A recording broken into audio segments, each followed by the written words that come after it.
ഇതാ ദൈവം ഇസ്രായേലിനും പണി കൊടുത്തിരിക്കുന്നു. ബന്ദികളെ വിട്ടുകിട്ടണമെന്ന ആവശ്യം ചൂണ്ടിക്കാട്ടി യുദ്ധകൊതിയന്മാരായ ഇസ്രായേലികൾ വീണ്ടും ഗാസയിൽ നരനായാട്ട് തുടരുമ്പോൾ ഇസ്രായേലി ജനത കഷ്ടപ്പെടുകയാണ്. അധികാരത്തിലിരിക്കുന്നവരുടെ യുദ്ധക്കൊതിയാണ് തങ്ങൾ ഇപ്പോൾ അനുഭവിക്കുന്ന പ്രതിസന്ധിക്ക് കാരണമെന്ന് അവർ തിരിച്ചറിഞ്ഞിരിക്കുന്നു. ഗാസ വീണ്ടും തീയിടുമ്പോൾ നെതന്യാഹു അറിയുന്നില്ല കാലിലെ മണ്ണ് ഒലിച്ചു പോവുകയാണെന്ന്. ചെയ്തു കൂട്ടിയതിൻ്റെ ശിക്ഷ അനുഭവിക്കാതെ ഇസ്രായേലിനും രക്ഷയില്ല. അമേരിക്കയുടെ അതേ ഗതി തന്നെ ഇസ്രായേലിനും വന്നു ചേരും. എന്താണ് പശ്ചിമേഷ്യയിലെ നിലവിലെ സാഹചര്യം? നമുക്ക് പരിശോധിക്കാം. ഈ വർഷം തുടക്കത്തിലാണ് പശ്ചിമേഷ്യയിൽ പ്രശ്നങ്ങൾക്കൊക്കെ തന്നെ ഒരു അറുതി വരുത്തിക്കൊണ്ട് വെടിനിർത്തൽ കരാറിലേക്ക് ഇസ്രായേലും ഹമാസും അടുക്കുന്നത്. രണ്ടു കൂട്ടരും പിടിച്ചുവെച്ച ബന്ദികളെ കൈമാറണമെന്ന വ്യവസ്ഥയോടെ തന്നെയായിരുന്നു പുതിയ നീക്കം. എന്നാൽ കഴിഞ്ഞ കുറച്ച് ദിവസങ്ങളായി ബന്ദികളെ ഹമാസ് മോചിപ്പിക്കുന്നില്ല എന്ന കാരണം ചൂണ്ടിക്കാട്ടി ഗാസയെ വീണ്ടും ചുട്ടെരിക്കുന്ന ഇസ്രായേലിനെയാണ് നമ്മൾ കണ്ടത്. ഗാസ സമാധാനത്തിലേക്ക് ഉണരും മുൻപ് തന്നെ അതിനെ ചുട്ടെരിഞ്ഞ കാട്ടാളത്വത്തെയാണ് നമ്മൾ നോക്കിക്കാണുന്നത്. പക്ഷേ ഈ നരഹത്യയ്ക്ക് ഇസ്രായേൽ ചൂണ്ടിക്കാണിക്കുന്ന കാരണങ്ങളാണ് ഏറെ വിചിത്രമായി തോന്നുന്നത്. ബന്ദികളെ വിട്ടുകൊടുത്തിട്ടില്ലെങ്കിൽ മരണമെന്നാണ് അവർ പറയുന്നത്. ഹമാസിനെ ഇത്തരത്തിൽ പ്രകോപിപ്പിക്കുന്നത് ബന്ദികളുടെ ജീവന് അപകടമാണെന്ന് അവരുടെ ഉറ്റ ബന്ധുക്കൾ പ്രതികരിക്കുമ്പോൾ പോലും അതൊന്നും കേൾക്കാത്ത പോലെയോ അല്ലെങ്കിൽ ശ്രദ്ധിക്കാത്ത പോലെയോ ആണ് ഇസ്രായേലിന്റെ പ്രതികരണം വരുന്നത്. ബന്ദിമോചനത്തിന് വേണ്ടി കരാറുണ്ടാക്കി വെടിനിർത്തൽ നയമൊക്കെ നടപ്പിലാക്കിയായിരുന്നു ഇസ്രായേൽ നേരത്തെ ഒന്നടങ്ങിയത്. പക്ഷേ ഇസ്രായേലിന്റെ ഇന്നത്തെ ഭരണാധികാരി ബെഞ്ചമിൻ നെതന്യാഹുവിന്റെ യുദ്ധക്കൊതി കാരണം പിന്നെയും സംഘർഷങ്ങൾ പശ്ചിമേഷ്യയുടെ ആകാശത്ത് രൂപം കൊണ്ടേയിരുന്നു. അപ്പോൾ ബന്ദികളെ വിട്ടു നൽകാതെ ശക്തമായാണ് ഹമാസ് പോരാളികൾ ഇതിനെതിരെ നിലകൊണ്ടത്. അതിനിടയിൽ കഴിഞ്ഞ ഒരാഴ്ചയായി സർക്കാർ സ്വീകരിച്ച വിവാദ നടപടികളിലേക്ക് പൊതുജന ശ്രദ്ധ തിരിയുന്ന സാഹചര്യത്തിൽ ഗാസയിൽ ബന്ദികളാക്കിയ ഇസ്രായേലുകളുടെ മേലുള്ള രാജ്യത്തിന്റെ ശ്രദ്ധ നഷ്ടപ്പെടുമെന്ന് ആരോപിച്ചിരിക്കുകയാണ് പ്രസിഡന്റ് ഐസക് ഹെർസോഗ്. ബന്ദികളുടെ വിഷയം ഇത്ര പെട്ടെന്ന് മുൻഗണനാ പട്ടികയിലും വാർത്തകളിൽ നിന്നും ഇല്ലാതായത് എന്നെ വളരെയധികം ഞെട്ടിച്ചു. ഇതെങ്ങനെ സാധ്യമാകും? ടെല്ലവീവ് സർവകലാശാലയിൽ പ്രതിരോധ മന്ത്രാലയ പുനരധിവാസ വകുപ്പിന്റെ ആദ്യ അന്താരാഷ്ട്ര സമ്മേളനത്തിൽ സംസാരിക്കവേ അദ്ദേഹം പറഞ്ഞത് ഇങ്ങനെയാണ്: ഈ മുഴുവൻ സമയത്തും ഒരു രാഷ്ട്രമെന്ന നിലയിലും തീർച്ചയായും ഒരു ഭരണ സംവിധാനം എന്ന നിലയിലും ബന്ദികളെ വീട്ടിലേക്ക് കൊണ്ടുവരുന്നതുമായി ബന്ധപ്പെട്ട എല്ലാ കാര്യങ്ങളുമായി നാം മുന്നോട്ട് പോകേണ്ടത് അത്യാവശ്യമാണ്. മോചിതരായ ബന്ദികൾക്കും അവരുടെ കുടുംബാംഗങ്ങൾക്കും നിലവിൽ നിയമം മതിയായ പിന്തുണ നൽകുന്നില്ലെന്നും ഹെർസോഗ് വാദിച്ചു. 2023 ഒക്ടോബർ 7 തട്ടിക്കൊണ്ടുപോവുകയും പിന്നീട് തടവിൽ നിന്ന് തിരിച്ചെത്തുകയും ചെയ്ത ബന്ദികൾക്കുള്ള ആനുകൂല്യങ്ങൾ വിപുലീകരിക്കുന്നതിനുള്ള നിയമനിർമ്മാണം സർക്കാർ മുന്നോട്ട് കൊണ്ടുപോകണമെന്നും അദ്ദേഹം ആവശ്യപ്പെട്ടു. അതേസമയം ഷിൻബെറ്റ് മേധാവി റോണർ ബാർനെയും അറ്റോർണി ജനറൽ ഗാലി മഹാറാവ് മിയാരെയും പുറത്താക്കാനുള്ള സർക്കാർ നീക്കങ്ങൾ വാർത്താവേളകളിൽ ആധിപത്യം സ്ഥാപിക്കുകയും കഴിഞ്ഞ ആഴ്ചകളിൽ പൊതുജന ശ്രദ്ധ പിടിച്ചുപറ്റുകയും ചെയ്തിരുന്നുവെന്നും അദ്ദേഹം പറഞ്ഞു. അതേസമയം ഗാസ മുനമ്പിൽ ഇപ്പോഴും തടവിലാക്കപ്പെട്ടിരിക്കുന്ന 59 ബന്ദികളെ മോചിപ്പിക്കുന്നതിനുള്ള ഒരു കരാറിന് മന്ത്രിസഭ അംഗീകാരം നൽകണമെന്ന ആവശ്യവുമായി രാജ്യവ്യാപകമായി സർക്കാർ വിരുദ്ധ പ്രതിഷേധങ്ങൾ അരങ്ങേറിക്കൊണ്ടിരിക്കുകയാണ്.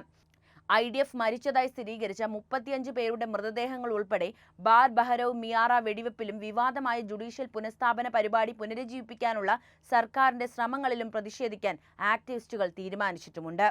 ജനുവരി മുതൽ മാർച്ച് വരെയുള്ള വെടിനിർത്തൽ സമയത്ത് ഹമാസ് 30 ബന്ദികളെ വിട്ടയച്ചിരുന്നു. 20 ഇസ്രായേലി സിവിലിയന്മാർ, 5 സൈനികർ, 5 തായ് പൗരന്മാർ കൂടാതെ കൊല്ലപ്പെട്ട 8 ഇസ്രായേലി ബന്ദികളുടെ മൃതദേഹങ്ങളും അവർ അയച്ചിരുന്നു. ജനുവരിയിൽ അംഗീകരിച്ച വെടിനിർത്തൽ കരാറിന്റെ രണ്ടാം ഘട്ടത്തിൽ 24 ബന്ദികളെ മോചിപ്പിക്കാൻ ഉദ്ദേശിച്ചിരുന്നു. എന്നാൽ ഗാസയിൽ വീണ്ടും യുദ്ധത്തിന്റെ അന്തരീക്ഷം വന്നതോടെ കാര്യങ്ങൾ തടസ്സപ്പെട്ടു. 2023 നവംബർ അവസാനത്തിൽ പ്രഖ്യാപിച്ച ഒരാഴ്ച നീണ്ടുനിന്ന വെടിനിർത്തലിൽ ഹമാസ് 105 സാധാരണക്കാരെ മോചിപ്പിച്ചിട്ടുണ്ട്.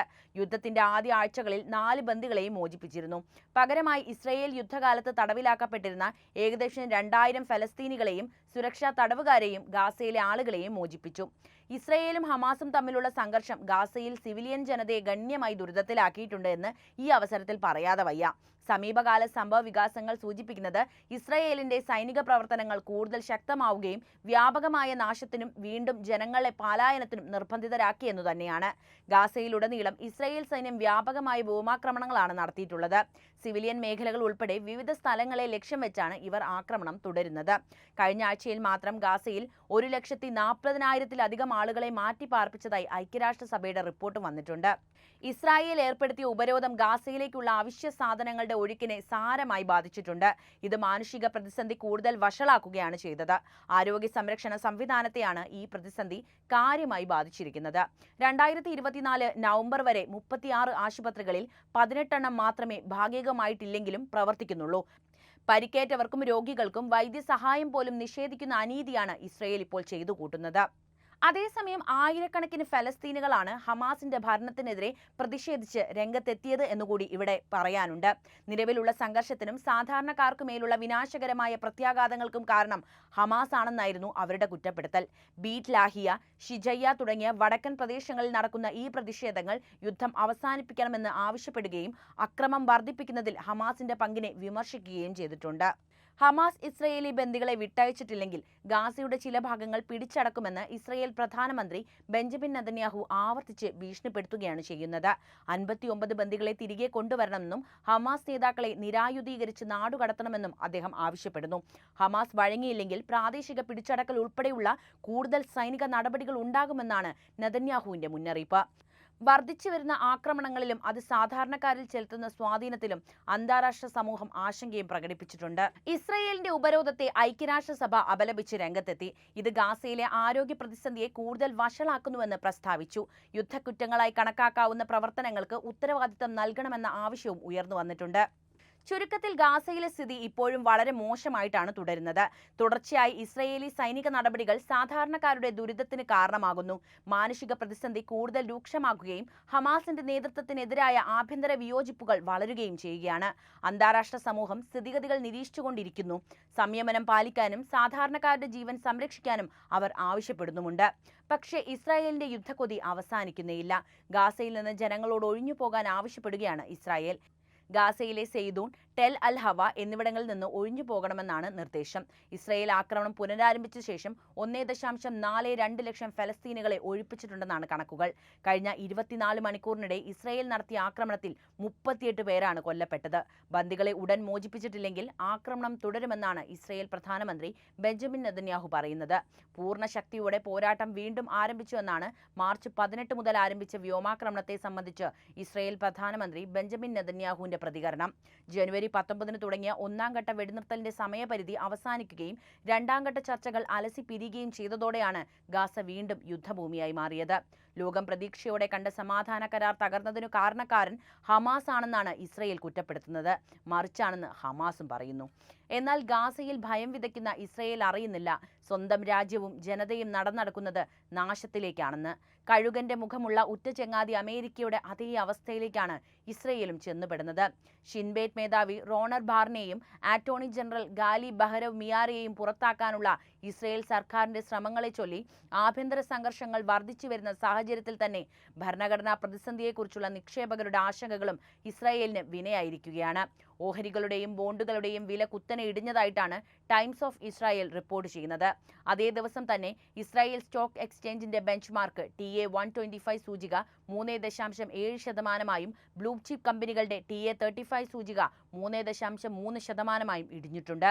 2023 ഒക്ടോബറിന് ശേഷമുള്ള ഏറ്റവും വലിയ പ്രതിദിന ഇടിവാണ് ഇപ്പോൾ സംഭവിച്ചത്. TA35 സൂചികയിൽ ഉൾപ്പെടുത്തിയിട്ടില്ലാത്ത ഏറ്റവും ഉയർന്ന മൂലധനവൽക്കരണമുള്ള ഓഹരികളെ ട്രാക്ക് ചെയ്യുന്ന TA19 സൂചിക 4.7% ഇടിഞ്ഞു. TA ഇൻഷുറൻസ്, ഫിനാൻഷ്യൽ സർവീസ് സൂചിക എന്നിവ 7.6% ഇടിഞ്ഞു കഴിഞ്ഞു. ഹമാസ് പ്രതിരോധ ഗ്രൂപ്പിന് നേരെ ഇസ്രായേൽ നടത്തിയ ക്രൂരമായ ആക്രമണത്തിന് തൊട്ടടുത്ത ദിവസമാണ് ഇസ്രായേൽ ഓഹരി വിപണി കുത്തനെ ഇടിയുന്നത്. യുദ്ധക്കൊതി മൂത്ത് ഗാസയിൽ വീണ്ടും നരനായാട്ട് തുടരുന്ന ഇസ്രായേലിന്റെ സാമ്പത്തിക മേഖല ഇങ്ങനെ പോയാൽ അധികം വൈകാതെ കൂപ്പുകുത്തുമെന്നാണ് നമുക്ക് മനസ്സിലാക്കാൻ കഴിയുന്നത്. ഇതാണ് ശാപമേറ്റു എന്ന് പറയുന്നതിന്റെ അർത്ഥം പോലും. ഇസ്രായേലിന്റെ ജനത പോലും ഇന്ന് പ്രധാനമന്ത്രി ബെഞ്ചമിൻ നെതന്യാഹുവാണ് രാജ്യത്തിന്റെ നിലവിലെ അവസ്ഥയ്ക്ക് കാരണമെന്ന് തിരിച്ചറിയുമ്പോൾ അവരെ കുറ്റപ്പെടുത്തുമ്പോൾ നിങ്ങൾ മനസ്സിലാക്കണം, എത്ര ഫലസ്തീൻകാരെയാണ്, നിരപരാധികളായ മനുഷ്യരെയാണ് നിങ്ങൾ മരണത്തിലേക്ക് തള്ളിവിട്ടത് എന്നത്. കൊച്ചുകുട്ടികളെ പോലും ലക്ഷ്യം വെച്ച് നിങ്ങൾ തൊടുത്തുവിട്ട മിസൈലുകളും ആയുധങ്ങളും നിങ്ങളിലേക്ക് തിരികെ വരുന്ന കാഴ്ചയാണ് ഇപ്പോൾ ലോകം കാണുന്നത്. അങ്ങനെ തന്നെയാണെന്ന് നിങ്ങൾക്കും തോന്നുന്നുണ്ടോ? നിങ്ങളുടെ അഭിപ്രായം എന്തുതന്നെയായാലും കമന്റ് ചെയ്യുക. ഒപ്പം ഈ അറിവുകൾ എല്ലാവരിലേക്കും എത്താൻ വീഡിയോ ഒന്ന് ലൈക്ക് ചെയ്യാനും ഷെയർ ചെയ്യാനും പ്രത്യേകം ശ്രദ്ധിക്കുമല്ലോ.